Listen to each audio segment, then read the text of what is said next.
Malam itu aku sendirian di rumah. Hujan deras di luar membuat suasana makin mencekam. Saat sedang asyik nonton TV, tiba-tiba aku mendengar suara aneh, seperti bisikan.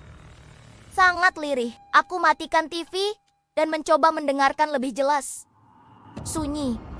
Mungkin hanya perasaanku saja. Aku kembali menyalakan TV, tapi suara itu terdengar lagi.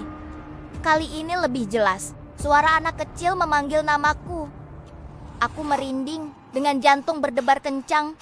Aku mencari sumber suara itu. Ternyata suara itu datang dari lemari tua di pojok kamarku. Lemari yang sudah bertahan-tahan tidak pernah dibuka. Pelan-pelan aku mendekat. Tanganku gemetar saat mencoba membuka pintunya. Tiba-tiba suara itu berkata tepat di telingaku, "Jangan dibuka." Aku menoleh. Tidak ada siapa-siapa. Lalu, siapa yang barusan berbisik? Dan suara di dalam lemari itu. Siapa dia? Terima kasih sudah menonton. Jangan lupa subscribe untuk cerita lainnya.